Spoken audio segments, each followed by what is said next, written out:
Welcome back! In today's episode of Great Ideas from Around the World, we are going way back to the Ten Commandments in Judaism. We get this quote from Exodus 20:12 in the Torah.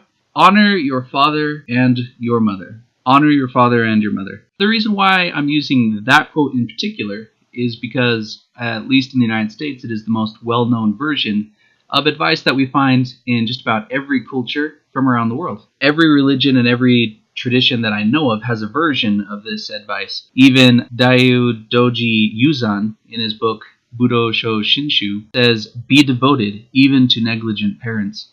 And often they'll say honor your parents, not honor your great parents or honor your good parents, just plain honor your parents. A subtext there being even if they might be a little terrible. Because that's the problem we run into. Currently in our society, we really encourage kids to respect and honor their parents, say it's for Father's Day or Mother's Day or something like that, especially and perhaps only if they're exceptional, if children deem them worthy of such admiration, which strays from what our ancestors would teach. If you think about it, it shows very little character to simply honor a great parent. If someone is the most fantastic parent on the street and they shower their kids with all of the attention and all of the surprises and support that they need, and even more than they need, it's very easy for that child to look up and say, hey, I have a great mom or I have a great dad. I'm really grateful for them. And everyone applauds and everyone smiles and pats themselves on the back. It's when you have mediocre parents or lackluster parents or even terrible parents, and you can look at them and say, well, they brought me into this world. And for that, they really do deserve my respect.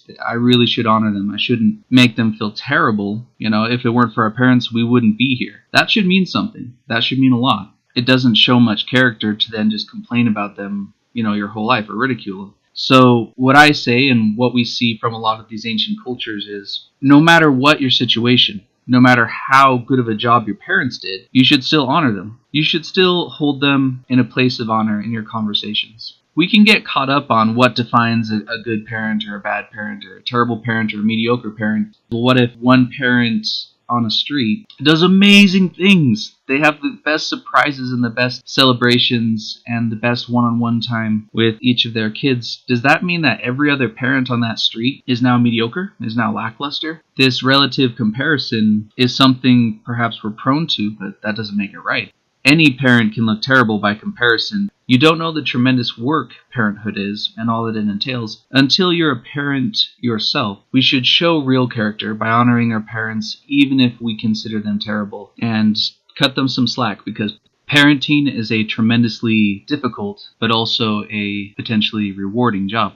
What do you think about today's quote? And what quotes do you have that you would like me to discuss? Let me know, and I look forward to seeing you next time. Bye-bye.